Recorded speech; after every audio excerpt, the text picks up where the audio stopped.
Assalamualaikum warahmatullahi wabarakatuh. Halo Sobat Fisika, kembali lagi bersama saya Salsabila Firdaus yang siap menemani kalian belajar materi pada hari ini. Nah, hari ini kita akan bahas mengenai nuclear binding energy alias energi ikat nuklir. Energi ikat, apa yang diikat? Pakai tali rapia kah? Terus cara ngikatnya gimana? Kenapa harus diikat? Dan kenapa sih kalian harus tahu tentang energi ikat ini? Tenang-tenang, semua pertanyaan itu akan kita bahas satu persatu di video kali ini. Nah, supaya kalian makin kebayang, ini dia pembahasan seru kita pada hari ini. Pertama, ada defek massa.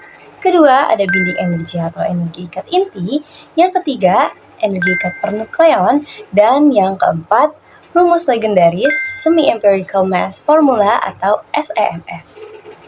Tanpa berlama-lama lagi, kita langsung masuk ke materi yang pertama yuk. Defek massa.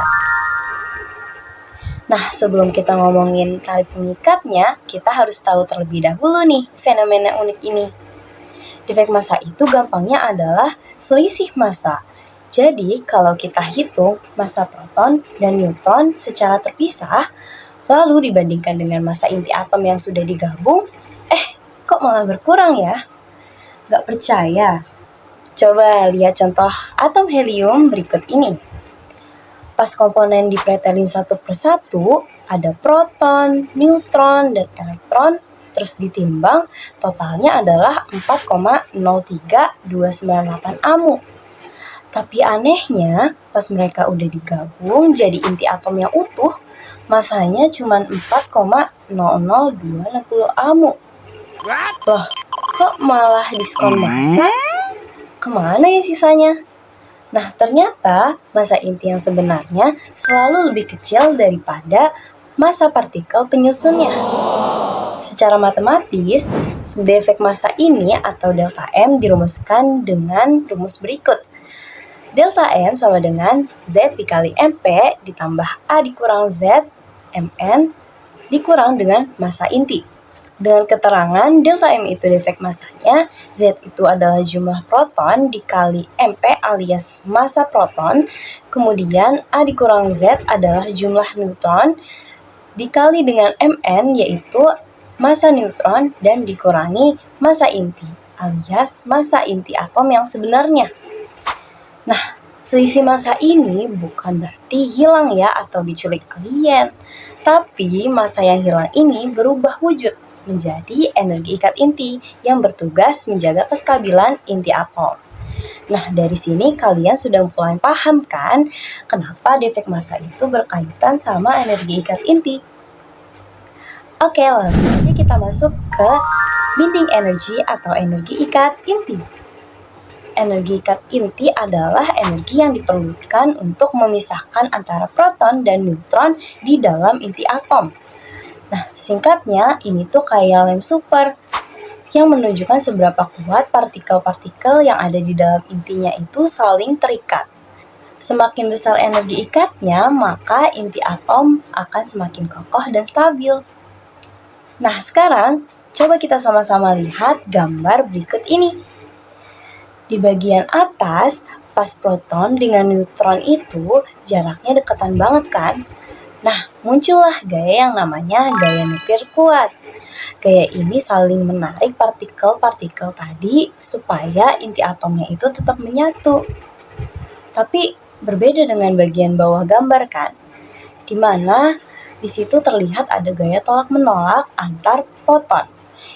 Ini disebut dengan gaya Coulomb, di mana kita tahu sendiri kalau proton itu sama-sama bermuatan positif. Secara alami, kalau positif ketemu dengan positif, bagaimana? Pasti akan saling menjauhkan. Nah, kalau cuman ada gaya tolak-menolak dari Coulomb ini, proton di dalamnya akan bubar dan runtuh. Makanya, disinilah pahlawan kita yaitu gaya nuklir kuat, di mana bekerja ekstra untuk melawan gaya tolakan tersebut, supaya inti tetap bersatu. Nah, untuk menghitung besarnya energi ikat inti ini, kita pakai persamaan konversi massa energi yang dirumuskan berikut ini.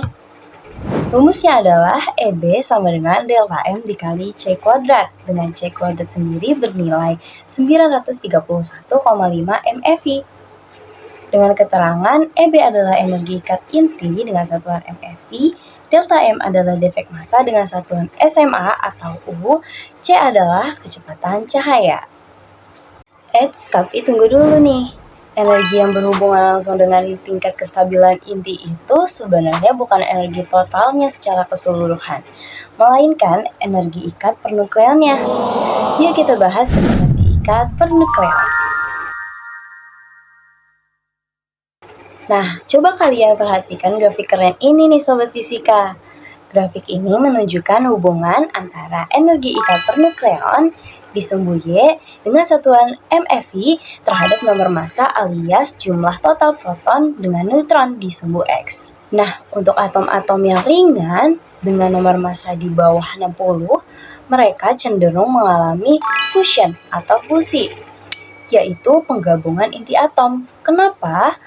Supaya nomor massanya itu naik. Energi ikat pernukleonnya juga bertambah tinggi dan mereka menjadi semakin stabil. Nah, puncak kestabilan tertinggi itu dipegang oleh si besi atau Fe. Nah, Fe adalah inti atom yang paling damai, kokoh, dan paling mager nih sedunia karena energinya itu sudah sangat optimum. Tapi setelah melewati Fe, grafiknya itu perlahan mulai turun nih.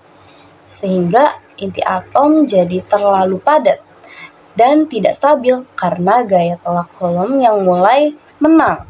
Makanya semua atom berat setelah Fe ini bakal cenderung mengalami fission atau fisi, alias pemecahan atau pembelahan inti atom menjadi komponen penyusun yang lebih kecil seperti proton, neutron, dan elektron, supaya mereka dapat mencapai kestabilannya kembali. Nah, rumus untuk mencari energi ikat pernukleon adalah En sama dengan EB dibagi dengan A.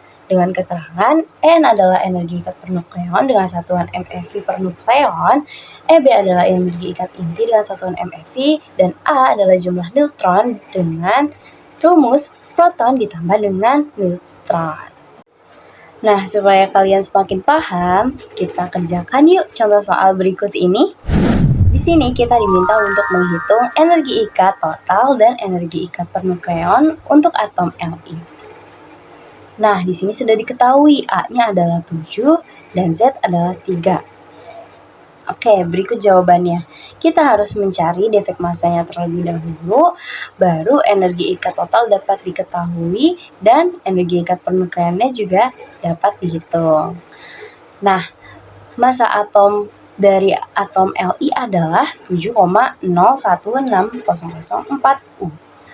Kemudian kita masukkan ke rumus defek massa yaitu delta M sama dengan ZMP ditambah NMN dikurang massa inti. Lalu didapatkan 0,042131 U. Nah, dari sini kita bisa menghitung energi ikat totalnya, yaitu substitusi delta M-nya dan dikali dengan 931,5 MeV. Didapatkan hasil 39,24 MeV dan kita cari energi ikat pernukleonnya. Kita substitusi EB-nya kemudian dibagi dengan A sehingga menghasilkan 5,61 MeV per nukleonnya. Nah, sampai sini diharapkan teman-teman sudah paham ya. Kita lanjut ke materi yang terakhir, yaitu Semi-Empirical Mass Formula atau SEMF. Apa sih SEMF itu? SEMF adalah sebuah rumus yang digunakan untuk menghitung energi ikat atau EB dan massa dari inti atom. Nah, teori ini digagas oleh seorang fisikawan Jerman yaitu Weizsäcker pada tahun 1935.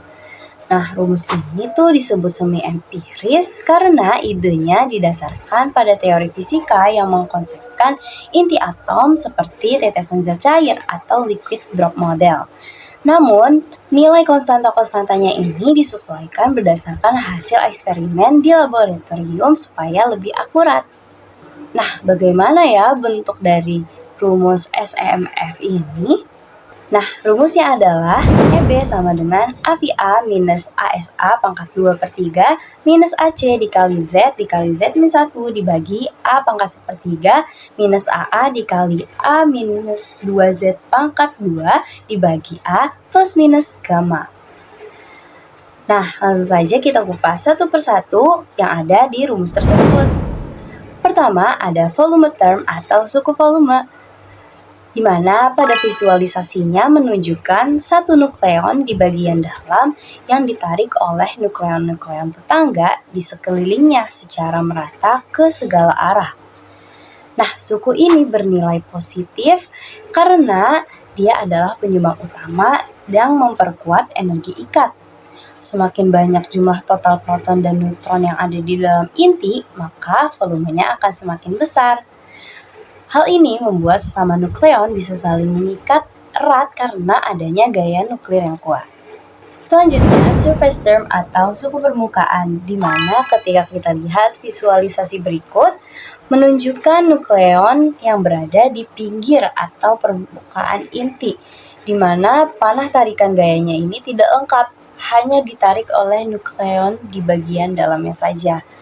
Mereka tidak memiliki tetangga di sisi luarnya karena partikelnya ini berada di lapisan yang paling luar, sehingga gaya tariknya akan semakin lemah sehingga bernilai minus. Nah, ini mirip sekali dengan fenomena tegangan permukaan pada tetesan zat cair yang sudah disinggung di awal. Nah, selanjutnya adalah Coulomb term atau suku Coulomb, di mana visualisasinya menunjukkan satu proton yang memiliki panah panjang mendorong atau menolak semua proton lain yang ada di dalam inti. Jadi suku ini bernilai negatif atau mengurangi energi ikat karena proton bermuatan positif dengan positif, otomatis mereka saling tolak menolak secara elektrostatik atau gaya Coulomb. Berbeda dengan gaya inti yang jangkauannya pendek, gaya tolak Coulomb ini menjangkau ke seluruh isi inti atom, sehingga membuat inti semakin tidak stabil jika protonnya terlalu banyak.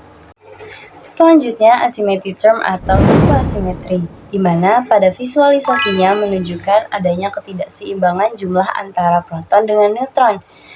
Di sini digambarkan proton dengan neutron, mereka yang berbeda jenis ini saling berpasangan. Suku ini bernilai negatif karena mengurangi energi ikat. Inti atom yang paling stabil cenderung memiliki proton dan neutron yang sama atau seimbang. Nah, jika terjadi asimetri atau salah satunya lebih dominan, maka nukleon terpaksa menempati kulit energi yang lebih tinggi. Ini menganut prinsip eksklusi Pauli, yang membuat energi ikat totalnya itu semakin menurun, sehingga di sini bernilai negatif. Lalu selanjutnya adalah pairing term atau suku pasangan. Di sini visualisasinya memperlihatkan kebalikan dari suku asimetri, di mana mereka yang sesama jenis akan saling terikat, baik itu neutron dengan neutron, proton dengan proton. Nah, suku ini bisa bernilai positif, 0 atau negatif bergantung pada genap ganjilnya jumlah nukleon. Inti atom akan jauh lebih stabil jika jumlah proton genap dan jumlah neutronnya genap, karena mereka dapat saling berpasangan atau spin berlawanan. Sebaliknya, jika keduanya ganjil, inti menjadi kurang stabil, sehingga bernilai minus atau negatif. Jika salah satunya ganjil, maka nilainya akan 0. Nah, berikut ada nilai konstanta dari eksperimen, di mana akan membantu kalian untuk menghitung energi ikat inti menggunakan rumus semi-empiris. Bagaimana cara menghitungnya? Langsung saja kita masuk ke contoh soal berikut. Kita diminta untuk menggunakan rumus massa semi-empiris untuk menghitung energi ikat total dan energi Coulomb dari atom Ne. Nah, di sini sudah diketahui nilai A-nya 57 dan nilai Z-nya adalah 26. Lalu nilai N didapat dari A dikurang Z, yaitu 57 dikurang 26 menghasilkan 31.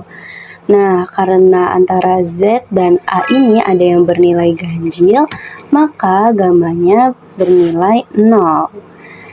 Nah, dari rumus energi ikat inti semi empiris ini, kita bisa mencari energi Coulomb atau EC, yakni rumusnya sama seperti suku Coulomb, yaitu AC dikali Z dikali Z-1 dibagi A pangkat sepertiga. Untuk nilai AC ada di tabel nilai konstanta sebelumnya, yaitu 0,714. Dikali Z-nya 26, kemudian Z dikurang 1 adalah 25 dibagi A-nya 57, pangkat sepertiga. Nah, hasilnya adalah 120,59 MeV. Selanjutnya, kita akan mencari energi ikat total. Nah, untuk suku Coulomb tadi kan sudah diketahui ya. Sekarang suku-suku lainnya nih. Pertama ada suku Coulomb, rumusnya AV dikali A. Untuk AV sendiri ada di tabel nilai konstanta, nilainya 15,8 dikali dengan A-nya yaitu 57, hasilnya 900,6. Kemudian suku permukaan, rumusnya AS dikali A pangkat 2/3. Untuk nilai AS-nya ada di nilai konstanta hasil eksperimen sebelumnya juga, nilainya 18,3 dikali dengan A 57 pangkat 2/3, hasilnya 271,04. Lalu sekarang suku asimetri, di mana rumusnya adalah AA dikali A dikurang 2Z kuadrat dibagi dengan A. Nilai AA juga diketahui di tabel nilai konstanta sebelumnya, bernilai 23,2 dikali dengan A-nya yaitu 57 dikurang 2 dikali Z, yaitu Z-nya 26, dikuadratkan kemudian dibagi dengan A yaitu 57. Nah, hasilnya adalah 10,18. Nah, karena suku-sukunya sudah diketahui hasilnya, maka kita substitusi semuanya ke dalam rumus energi ikat inti dari semi empiris, di mana 900,6 dikurang dengan 271,04 dikurang 120,59 dikurang 10,18 ditambah dengan 0, hasilnya 498,79 MeV. Nah, sampai sini mudah-mudahan teman-teman sudah paham ya cara menghitung energi ikat inti menggunakan rumus massa semi empiris. Di sini juga ada latihan soal untuk menambah pemahaman teman-teman semua. Teman-teman bisa menjawab hasil dari soal ini di kolom komentar di bawah ya. Untuk jawaban yang benar bakal ada hadiah yang menarik. Jangan lupa di komen ya. Ya, sayang banget nih pertemuan seru kita pada hari ini sudah berakhir. Terima kasih ya yang sudah menonton. Semoga video kali ini bermanfaat dan menambah wawasan teman-teman semuanya. Saya Salsabila Firdaus pamit undur diri. Terima kasih. See you next time. Wassalamualaikum warahmatullahi wabarakatuh. Bye.